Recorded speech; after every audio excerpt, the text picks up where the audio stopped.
Hey everybody, video here for you today. Now I will probably have maybe 2 or 3 videos, and a couple of these are just things I want to talk about because they've really been bugging me and I've been wondering a lot, so I want to do videos on these just so they don't bug me anymore. One video on Egypt and one on the Younger Dryas, and that'll be coming up probably this evening. But let's talk about the Giza Plateau. This is something that I've been looking at for about a week pretty strongly, and it has to do with the necropolis right down here. Those of you who have watched my channel for a long time know I like to be thorough, just absorb as much info as you possibly can and then let the questions come to you.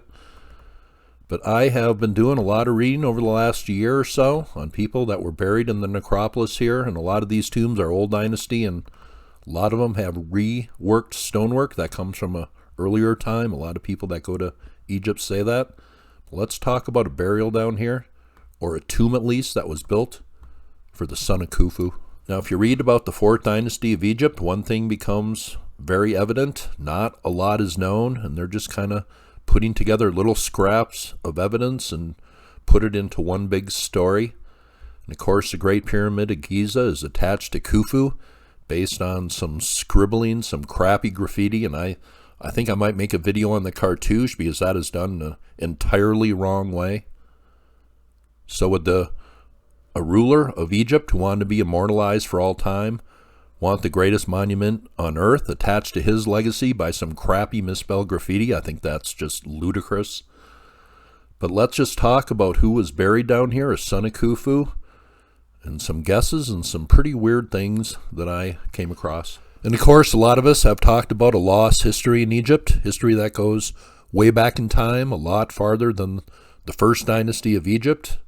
King's List verified this. The ancient text talks about a time before ancient Egypt where the gods came here and built their temples on the primordial mounds.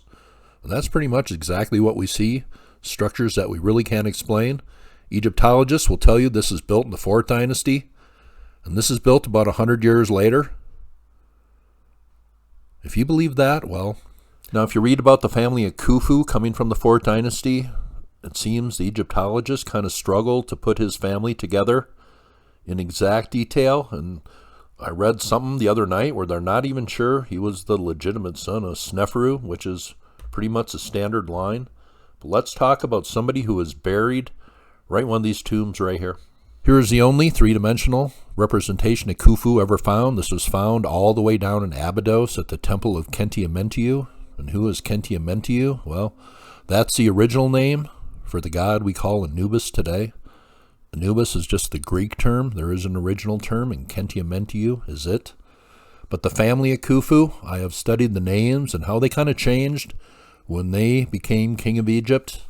I don't think they started calling people pharaohs till like the 18th dynasty, somewhere in there. Here's that area we are looking at. This is the tomb we are going to look at right here. But these obviously relatives of Khufu here.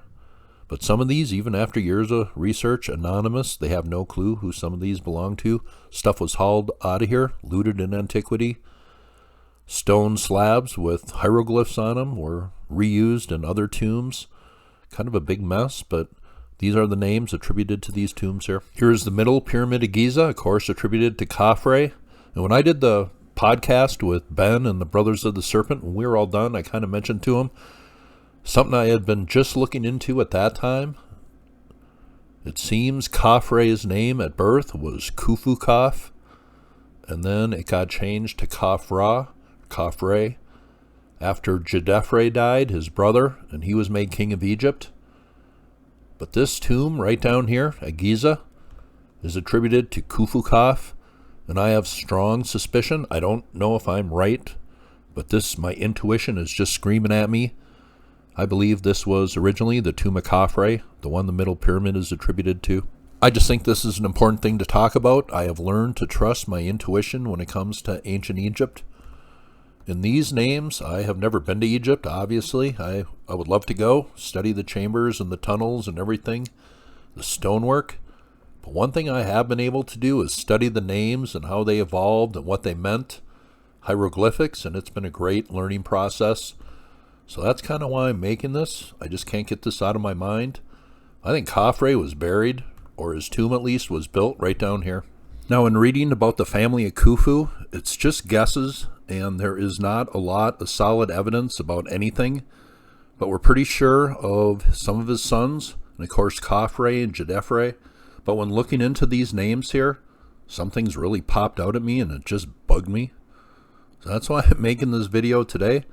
But I have every reason to believe this tomb, Djedefre, and this tomb, Khufu, these are the tombs built for Khafre and Djedefre. But the more and more I read about the family of Khufu, there were some authors who clearly stated that his birth name was Khufu.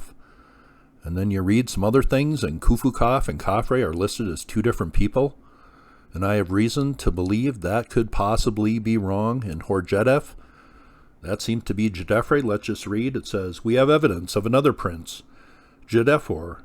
It is possible that Djedefre built his tomb, which we know about from the inscription, to be a Giza tomb 7210, when he was still a young man, but it was never used for burial because he took the throne after Khufu and changed his name to Djedefre and built his pyramid at Abu Rawash."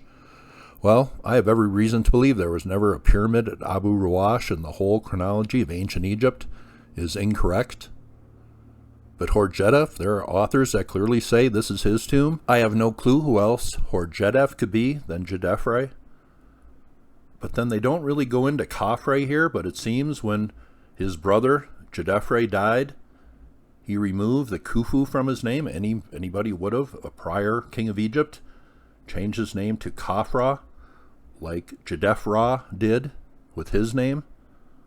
It seems Khufu is Khafre, the son of Khufu, and this is his tomb right here, or at least it was built for it originally. Could Khufu and Khafre be two different people? Well, that's entirely possible, but with everything I have learned about how the Egyptians name people, name their sons, and then their names were later changed when they became rulers of Egypt, I'm thinking this is the tomb of Khafre and this is the tomb of Djedefre, at least originally.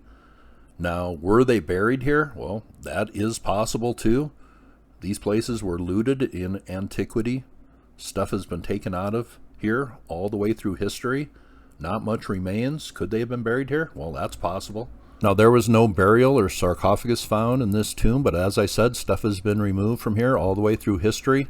Here's a pic from about 100 years ago, the people in Egypt removing a large sarcophagus from an early dynasty tomb. Here's that sarcophagus. So could there have been a burial in here and been removed at some point in history? I think that is possible. But this is just strange because when I really wanted to get some answers, it wasn't what the Egyptologists were writing. It's just that they kind of ignored this altogether. Maybe it's for a specific purpose. I don't know. That's why I'm talking about it. Now, of course, Khafre is attached to the Middle Pyramid of Giza. People say this is his tomb, even though there is no royal glyphs or anything that would indicate this is the 4th dynasty tomb of Egypt. Just like the Great Pyramid, if Khafre and Khufu would have built these two monuments here, they would have inscribed their name inside of it, life stories. They certainly would have attached their legacy to these monuments in a very special, permanent way.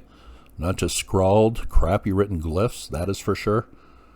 But this is the way that tomb looks at Giza, 4th dynasty. Things were certainly inscribed here. Was this the final resting place of Khafre? I think that's a slight possibility. But here is a look at that tomb. Khufu. Is it the same as Khafre? Well, I have every reason to believe it could be. Here's the tomb, G7130, tomb of Khufu, clearly stated.